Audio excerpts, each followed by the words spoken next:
आखिर बिहार में चुनाव से पहले ये कैबिनेट विस्तार क्यों हो रहा है?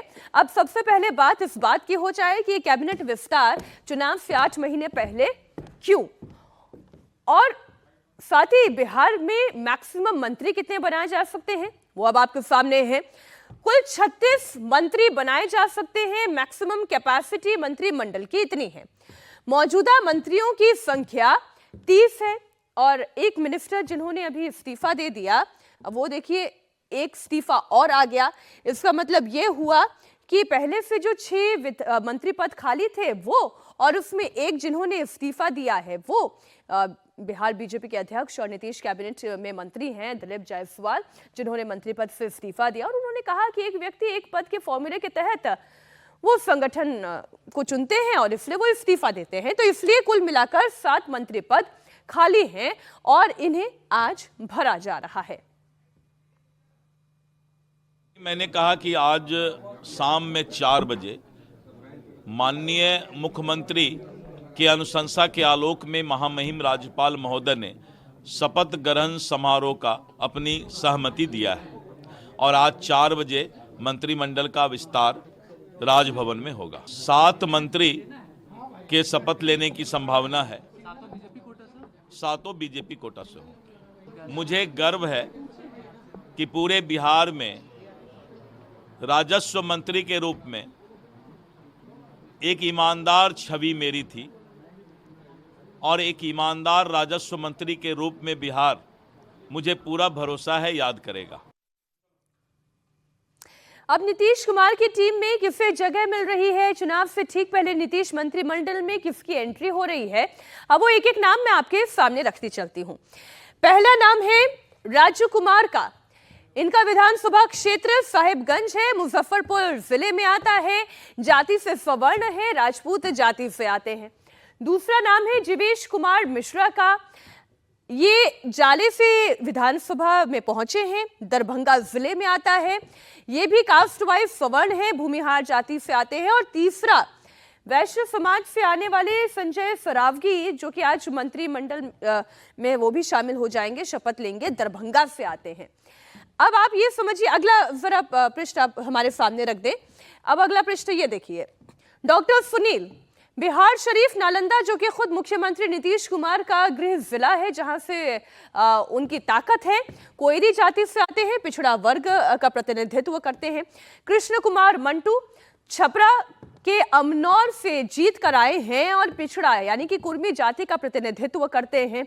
इसके अलावा मोतीलाल की बात की जाए, ये तेली समाज से आते हैं, अति पिछड़ा वर्ग है। सीतामढ़ी के रीगा से इन्होंने चुनाव जीता, विधायक बने।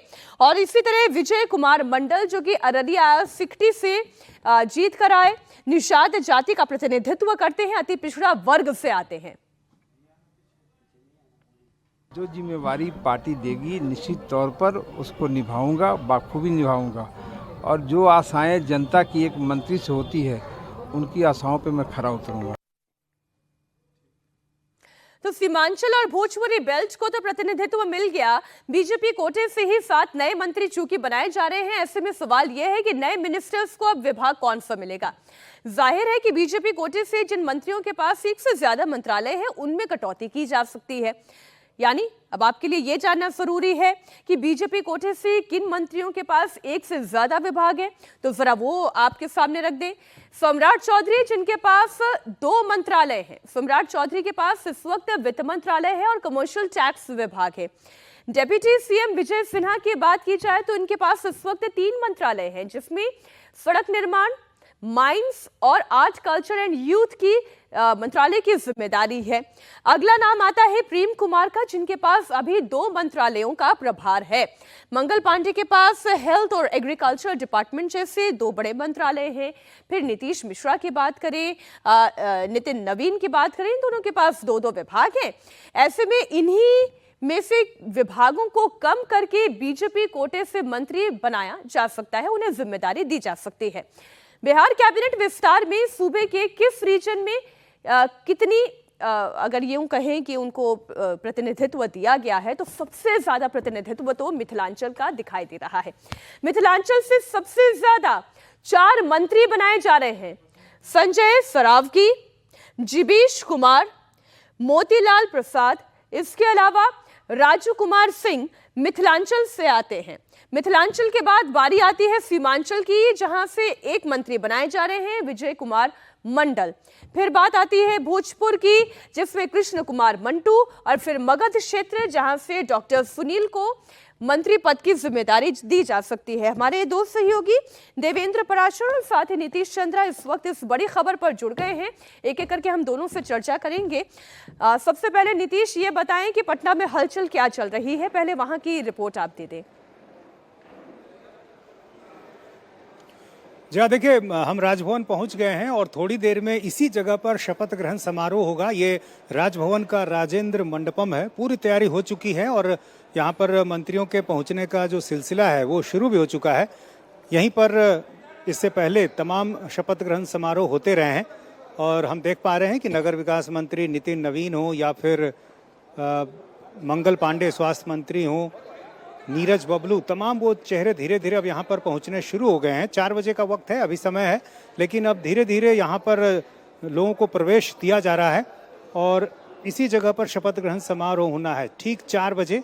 और आज जिन मंत्रियों को शपथ लेना है, जो विधायक मंत्री आज से कहलाएंगे, वो सभी विधायक बीजेपी दफ्तर में अभी मौजूद हैं। डिप्टी सीएम सम्राट चौधरी और बीजेपी के तमाम वरिष्ठ नेताओं के साथ उनकी एक मीटिंग चल रही है और वहाँ की मीटिंग जैसे ही खत्म होगी उसके बाद वो तमाम जो नाम हैं वो राजभवन यहाँ पर पहुँचेंगे। उसके बाद नीतीश कुमार मुख्यमंत्री खुद यहाँ पर पहुँचेंगे, राज्यपाल पहुँचेंगे और उसके बाद शपथ ग्रहण की जो प्रक्रिया है वो शुरू होगी। जी नीतीश, आप बने रहे हमारे साथ, देवेंद्र भी जुड़े हुए हैं। देवेंद्र, ये 8 महीने में तो वैसे भी चुनाव है ही, उससे पहले ये जो कैबिनेट एक्सपेंशन किया जा रहा है, मंत्रियों को शामिल किया जा रहा है, उसमें भी सभी के सभी बीजेपी कोटे से ही मंत्री बनाए जा रहे हैं। कारण क्या है? देखिए, जो फॉर्मूला हुआ था, उस फॉर्मूले के तहत जो विभागों का बंटवारा हुआ था उसमें जेडीयू और बीजेपी के बीच, उसमें जो संख्या थी उसी फॉर्मूले में बीजेपी की सीटें खाली रह गई थी।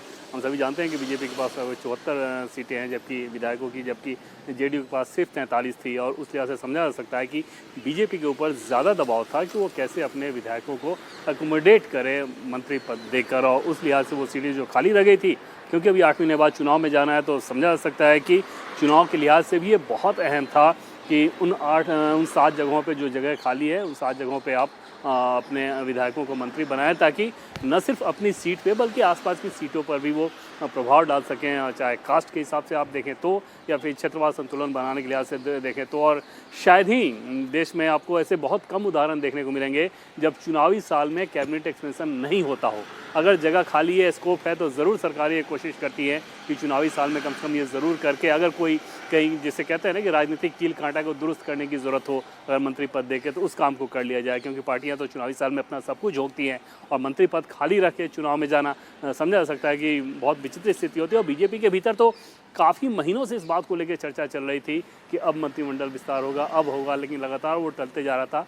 फाइनली आज की तारीख वो जब आ गई, और ये तारीख तब आई जब बीजेपी के राष्ट्रीय अध्यक्ष जेपी नड्डा कल वहाँ गए, नीतीश कुमार के साथ उनकी बातचीत हुई। हालांकि 10 मिनट की वो मुलाकात थी, लेकिन उस 10 मिनट की मुलाकात में इस बात को लेकर सहमति बनी और फिर रातों रात प्रदेश की टीम से बीजेपी के टॉप लीडरशिप के साथ लगभग 17-18 नाम आए थे। कास्ट के हिसाब से भी अगर नाम है तो कास्ट के हिसाब से उसमें और विकल्प भी दिए गए थे, और प्रदेश की टीम से बात करके आलाकमान के निर्देशन में इस फाइनल लिस्ट को बना लिया गया है, जो कि चुनाव के लिहाज से भी मुफीद रहेगा, बीजेपी ऐसा मान रही है। जी मीनाक्षी। जी